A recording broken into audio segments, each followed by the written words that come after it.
자, 다시 돌아왔습니다. 네, 자, 거점은 입지와 다르다. 이건 이제 많이 여쭤보세요. 아니, 서집단에서 얘기하는 거점은 결국 입지와 차이가 없는 것 같아 보이는데, 그렇지 않느냐라고 하지만, 어, 극명한 차이가 있습니다. 극명한 차이. 거점은, 이게 좀 이따가, 지도를 보면서 설명드리면 좀 더 이해가 쉽겠지만, 거점은 입지가 되기 이전의 상황이죠. 네, 예. 네, 이거를 좀 더 설명을 드리자면, 인천을 좀 예로 들어볼게요. 인천 하면은 우리가 좋은 입지다 하면은 사실 송도랑 청라를 들 수 있겠죠. 송도랑 청라, 시세도 송도는 2200, 청라 1970, 그리고 9월은 1200, 부평은 1000. 이런 차이가 딱 발생되는데, 좋은 입지에 따라 시세가 이렇게 결정이 돼요. 일단, 그런데 되게 재밌는 거는, 네, 입지는 이렇게 되잖아요. 근데 거점, 저희가 얘기하는 거점은 도심, 도심, 도심. 얘네들이 상급 거점이고, 얘네가 하급 거점이에요.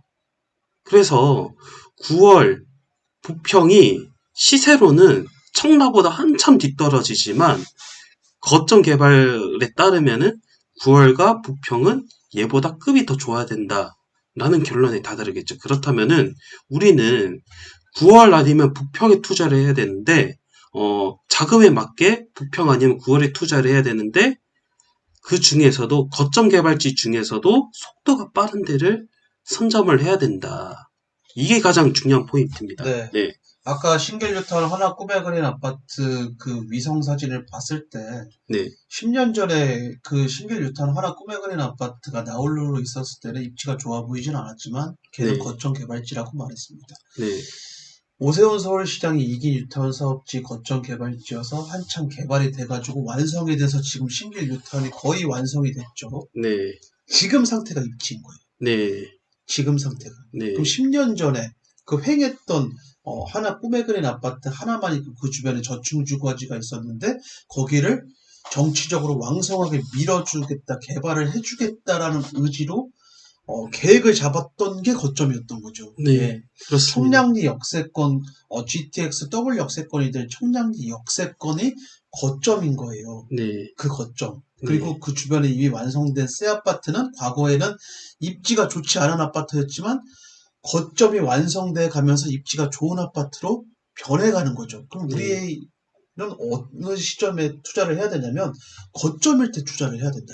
이미 완성된 입지일 때 청약을 넣고 그러면 안 되고 네, 거점일 때 투자를 해야 기간 대비 돈을 많이 벌 수 있다. 물론 네, 아무것도 안 하는 사람보다 청약이나 분양권 투자, 입주권 투자하는 사람이 돈은 법니다. 네, 그런데 이왕이면 우리가 투자자라면 똑같은 시간을 쓰는데 반찬값 정도 벌고 나올 수는 없잖아요. 네. 예.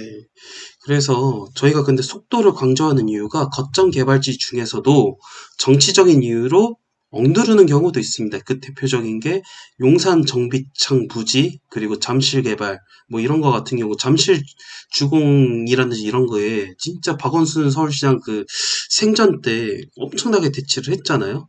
그런 거를 봤을 때 거점 개발지긴 하지만 오히려 정치적으로 억압하는 경우도 있다. 그 점도 좀 참고를 해주셨으면 좋겠습니다. 현 서울시장 입장에서도 지금 잠실주공 5단지 같은 경우는 네, 별로 미운 털이 박혀 있는 것 같아요. 그건 사실 2008년 때도 스토리가 있죠. 네, 여담이지만 2008년 때 당시 그 오세훈 서울시장이 서울시장 있을 때도 잠실주공 5단지 재건축하라고 했지만 거부했어요. 당신의 제안을 온전히 받아들일 수 없다. 무슨 제안? 한강변의 고도를 풀어주려면 오세훈 서울시장이 이랬거든요. 임대 좀 집어넣어라.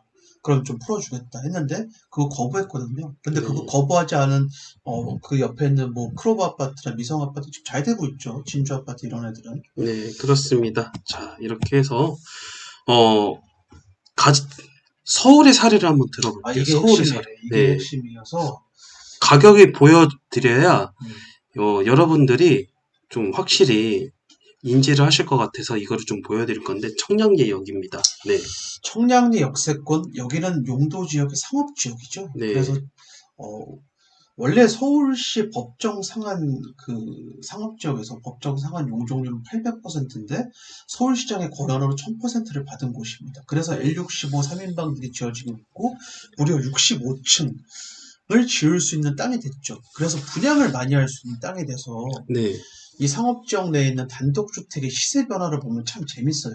네, 평당 2천 정도밖에 못 받았던 곳이 뭐 5천을 받게 됐고 더 넘어서는 1억, 더 넘어서는 1.2억, 2019년 기준 8월 기준 1.2억까지 받게 된 그런 상황인 거죠. 네. 자, 땅의 용도가 이만큼 중요합니다. 네. 그래서, 거점이었을 때, 이때는 대중들에게는 외면받았죠. 왜냐? 집창촌이었기 때문에. 네. 그렇죠. 아이를 키우면은 안 좋은 그런 유해한 상권이었기 때문에, 이 네, 집창촌 청량리역과 멀면 멀수록 오히려 비쌌는데 네, 그쵸. 지금 현재는 가까우면 가까울수록 비싸죠. 네, 그래서 집창촌과 멀리 떨어진 얘가 같은 동일한 시기에 평당 5천인데, 2배 차이가 난 거죠. 네, 집창촌 완전 안쪽에 있는 데는 평당 2,700. 엄청난 차이가 있잖아요. 같은 상업지역임에도 불구하고 네, 그랬다가 이제는 역전했죠. 2019년 8월 평당 1.2억인데 이게 놀라운 게 뭐냐면 제 기억으로 2016년도에도 그렇게 비싸지 않았어요. 평당 네, 뭐 한 3천 미만이었던 걸로 아는데 네, 근데 갑자기 2019년도 몇 년 흐르지 않아서 평당 1.2억이 된 이유가 뭐죠? 개발이 왕성하게 들어가기 시작했어요. 네, 예. 평당 5천 정도일 때는 이 주민들이 사실은 팔질 않았어요. 막 거부하고 여기 있겠다 비대위 형성하고 근데 돈 앞에 장사가 없는 거죠. 평당 5천을 넘어서니까 보상받고 나가는 인원들이 생기고 끝끝내 마지막까지 버틴 사람이 평당 1.2억을 받아냈다. 네, 그것도 상업지역 단독주택이. 네, 단독주택은 잘 안 오릅니다. 재개발 지역을 제외하고는. 네, 근데 많이 올랐죠. 네, 이게 바로 거점 개발지. 기간 대비. 네, 아파트를 투자했다면 이 정도 못 벌었겠죠. 네, 87억이 넘는 금액에 팔렸어요. 상업지역 단독주택이. 네, 그렇습니다. 예. 자, 이거를 좀 기억을 해주시고, 이게 결론입니다. 우리가 이제 지금까지 장정 한 약 2시간 정도의 그 설명을 해드렸고, 이게 결론인데, 현재 가치가 높은 거, 우리는 계속 여기에만 주목을 해왔어요. 여기에만 주목을 해왔는데, 대중들은 이 스탠다드하게 이렇게 올라가는 이것만 신경을 쓰죠. 근데 우리가 노리는 것은 이 현재 가치가 낮지만 굉장한 거점 개발지이기 때문에 그래서 이 정도까지 올라갈, 네, 이 정도까지 올라갈 곳을 매수를 한다. 그렇게 해서 우리가 뭐 추가로 뭐 투자를 하든 아니면은 뭐 다른 뭐 사업을 하든 아니면 대출을 받든 해서 동률을 만든다. 네, 이렇게 해서 V추월 차선을 노린다. 이게 결론입니다. 네, 자, 모든 입지는 사실 권력자가 만들기 때문에 네, 권력자가 계획을 발표하기 전에 네, 그것도 딱 한 달 전에만 들어가면 돼요. 네, 계획을 발표하기 딱 한 달 전에만 매수해서 네, 그 계획이 발표되고 대중이 몰려올 때 그들에게 던지고 나오면 돼요. 그래서 네. 항상 현명한 투자자들은 대중과 반대로 행동을 해야 된다. 네. 이게 그래서 거점입니다. 이게 네, 거점. 예. 이런 것들 이렇게 표시를 왜 해놓았을까요? 그 많고 많은 뭐 동북권만 하더라도 다른 지역 해도 되잖아요. 네, 다른 지역에 뭐 금호동도 있고 뭐 왕십리도 있고 홍동 말고 뭐 제기동도 있고 뭐 이런데 네, 창동 말고 상계도 있고 왜 창동, 광운대, 홍릉, 청량리, 성수 이렇게 해놨을까요? 권력자의 의도잖아요, 이게. 권력자의 의도예요. 네, 권력자의 의도입니다. 네, 그래서 이거는 사람들은 그럼 이제 기회가 없지 않나요? 라고 이제 계속 여쭤보시는데 제가 항상 얘기하죠. 뭐 컨트롤 C, 컨트롤 V 하는 것처럼 기회는 또 옵니다. 항상 옵니다. 이거 그냥 빈말로 드리는 말씀이 아니라 정치인들은 계속 바뀌죠. 시기마다. 그럼 그 정치인들은 본인의 치적을 세울 만한 업적을 만들어야 돼요. 네, 그러면 계속 돌려가면서 서울 25개 자치구를 돌려가면서 찾아야 돼요. 발굴해야 돼요. 네. 네. 여담으로 자기도 돈 벌어야죠. 네, 돈을 벌어야죠. 네, 양정 역세권 사례처럼. 네, 남양주 시장 그 사례 한번 좀 읽어보시면 될 것 제가 같고, 볼땐 제2의 하천대유 같은데 뭐 네, 증거는 없습니다. 그냥 네, 추론일 뿐이고. 네. 자, 이렇게 해서 이제 여러분들은 어떤 매물을 사고 싶을까? 신축을 사고 싶으냐? 아니면 이런 썩어 빠진 주택을 사고 싶으냐? 네, 이건데, 네, 진정한 하락장은 강남, 비강남 가릴 것 없이 전부 무너졌고, 그리고 권력자는 끊임없이 부를 세습해야 하기 때문에 끊임없이 새로운 거점 개발지를 만듭니다. 그리고 올해 말에서 내년 3반기에 나올 2040 서울 플랜을 얼마나 숙지를 잘하느냐에 따라서, 그리고 얼마나 빠르게 행동하느냐에 따라서, 빠르게 행동하는 게 더 중요합니다. 향후 자산 증대에 큰 영향을 줍니다. 그래서 돈이 되는 좋은 거점은 겉보기에는 볼품없고 귀신이나 해충이 우글우글 거릴 것 같은 그런 지역일 수도 있습니다. 네. 자, 참고로 2030 생활권계획 그리고 네. 2040 생활권계획도 나오면은 네. 저희가 이제 분석을 해서 올릴 건데, 네. 참고로 이런 도시계획 이런 분석을 처음 시작한 이 부동산 업계에서 처음 시작한 공식적으로 처음 칼럼을 쓰고 강의를 한 게 서집달이죠. 예.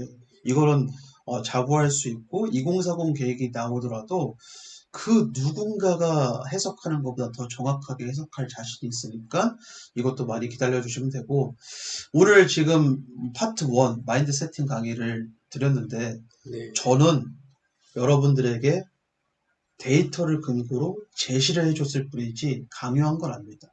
그래도 신축이 좋으면 신축을 사시면 돼요.